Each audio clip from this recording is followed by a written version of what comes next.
Hello guys, இன்றைக்கி நம்ம சேனலில் என்ன ரெசிபி பார்க்க போகிறோன்னா ஒரு சூப்பரான கிறிஸ்மஸ் ஸ்நாக் ரெசிபி தான் பார்க்க போகிறோம்.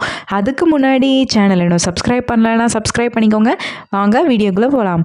இன்றைக்கி நம்ம சேனலில் என்ன ரெசிபி பார்க்க போகிறோன்னா கிறிஸ்மஸ் ஸ்பெஷல் கல்கல்ஸ் ரெசிபி தான் பார்க்க போகிறோம். இது வந்து பார்த்திங்கன்னா கோவாவில் ஃபேமஸான ஒரு கிறிஸ்மஸ் ஸ்நாக் ரெசிபி. செய்கிறதுமே வந்து பார்த்திங்கன்னா ரொம்ப ஈஸியாக தான் இருக்கும். சீக்கிரமே செஞ்சு முடிச்சிடலாம். கிறிஸ்மஸ்க்கு கேக் செய்ய முடியாதுன்னு நினைக்கிறவங்க ஈஸியாக ஏதாவது சிம்பிளாக ஸ்நாக் ரெசிபி வீட்டில் செய்யணும்னு நினச்சிங்கன்னா கண்டிப்பாக இது ஒரு பெஸ்ட் ஆப்ஷன்னே சொல்லுவேன். வாங்க எப்படி செய்கிறதுன்றதை பார்க்கலாம். இதுக்கு ஃபஸ்ட்டு 2 கப் அளவுக்கு மைதா எடுத்துக்கலாம். 2 கப்புன்றது நான் 200 கிராம் அளவுக்கு எடுத்திருக்கேன். உங்களுக்கு மைதா வேணாம்னு நினச்சிங்கன்னா நீங்கள் கோதுமை மாவு கூட யூஸ் பண்ணிக்கலாம். இதனால் ஃபஸ்ட்டு சலிச்சிட்டு ஆட் பண்ணிக்கோங்க. இப்போ ஒரு பிளெண்டர் இல்லைனா மிக்சி ஜாரில் 3/4 கப் அளவுக்கு சர்க்கரை ஆட் பண்ணிக்கலாம். சர்க்கரை ஆட் பண்ணிவிட்டு நல்லா ஃபைன் பவுடரை அரைச்சி எடுத்துக்கோங்க. இப்போ நம்ம அரைச்சி வச்சுருக்க பவுடர் சுகரை வந்து நம்ம மாவில் ஆட் பண்ணிக்கலாம். அப்படி உங்களுக்கு சர்க்கரை வேணாம்னு நினச்சிங்கன்னா நீங்கள் வெல்லமும் கூட நல்லா பொடி பண்ணி ஆட் பண்ணிக்கோங்க. இப்போ ஒரு சிட்டிகை வந்து உப்பு வந்து டேஸ்ட்டுக்கு ஆட் பண்ணிக்கலாம். அதுக்கப்புறம் 1/2 டீஸ்பூன் அளவுக்கு பேக்கிங் பவுடர் ஆட் பண்ணிக்கலாம்.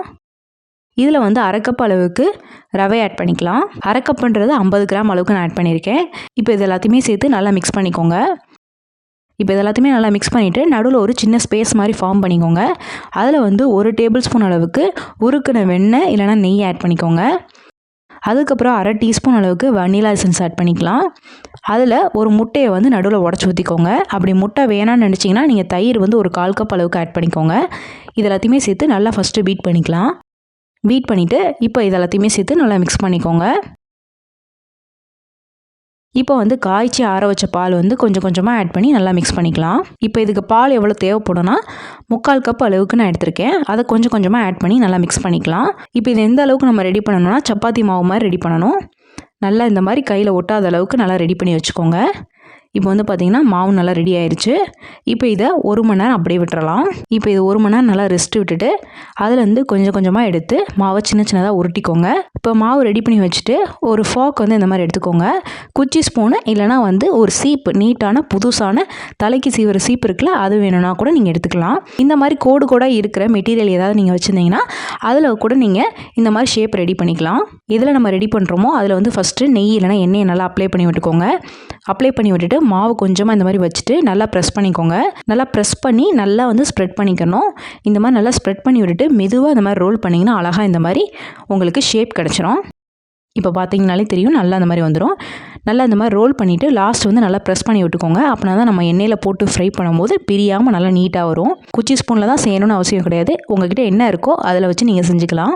இப்போ இது எல்லாத்தையுமே நல்லா ரெடி பண்ணியாச்சு. உங்ககிட்ட இதே மாதிரி கோடு கூட என்ன மெட்டீரியல் இருக்கோ அதில் வச்சு நீங்கள் ரெடி பண்ணி எடுத்துக்கலாம். இதே மாதிரி எல்லாத்தையுமே ரெடி பண்ணி எடுத்துக்கோங்க. இப்போ இதெல்லாமே ரெடி பண்ணி தனியாக வச்சுக்கோங்க. இப்போ வந்து ஆயில் நல்லா ஹீட் பண்ணிக்கோங்க. ஆயில் நல்லா ஹீட் பண்ணிவிட்டு அதை மீடியம் ஃப்ளேமில் மாற்றிக்கோங்க. எப்போவுமே ஃப்ரை பண்ணும்போது மீடியம் ஃப்ளேமில் தான் நீங்கள் வச்சுருக்கணும். இதை வந்து ஒன்று ஒன்றா இந்த மாதிரி நல்லா போட்டுக்கலாம். அப்படி நீங்கள் மொத்தமாக போடுறதுனா கூட அப்படியே டேரெக்டாக ஆட் பண்ணிக்கோங்க. இப்போ இதை ஆட் பண்ண உடனே அதுவே நல்லா மேலே வரும். நல்லா இந்த மாதிரி கரண்டியை வச்சு நல்லா இந்த மாதிரி கிண்டி விட்டுக்கோங்க. இந்த மாதிரி நல்லா நம்ம அடிக்கடி பண்ணும்போது கரண்டியை வச்சு இது மாதிரி பண்ணும்போது நல்லா ஈவனாக உங்களுக்கு வெந்து வரும். இல்லைனா ஒரு சிலது வேகாது. இதை வந்து நல்லா மீடியம் ஃப்ளேமில் கோல்டன் ப்ரௌன் கலரில் நீங்கள் ஃப்ரை பண்ணி எடுக்கணும். கோல்டன் ப்ரௌன் கலரில் ஃப்ரை பண்ணி எடுக்கும்போது நல்லா கிறிஸ்பியாக இருக்கும். உங்களுக்கு அப்படி கொஞ்சம் சாஃப்டாக வேணும்னு நினச்சிங்கன்னா நீங்கள் கோல்டன் கலரில் வந்தோடனே நீங்கள் எடுத்துக்கலாம். கோல்டன் ப்ரௌன் கலரில் வரும்போது உங்களுக்கு நல்லா கிறிஸ்பியாக நல்லா பிஸ்கெட் மாதிரியே இருக்கும். கொஞ்சம் சாஃப்டாக வேணும்னு நினச்சிங்கன்னா நீங்கள் கோல்டன் கலரில் எடுத்துக்கலாம். பாருங்கள், சூப்பராக ரெடி ஆகி வந்துருச்சு. இப்போ இதை நம்ம சர்வ் பண்ணிக்கலாம்.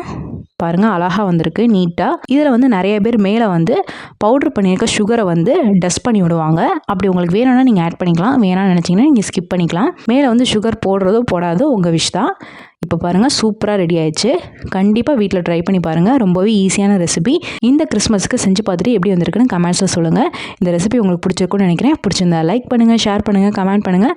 மறக்காமல் சேனலை சப்ஸ்கிரைப் பண்ணுங்கள். இன்னொரு வீடியோவில் பார்க்குறேன். பாய்.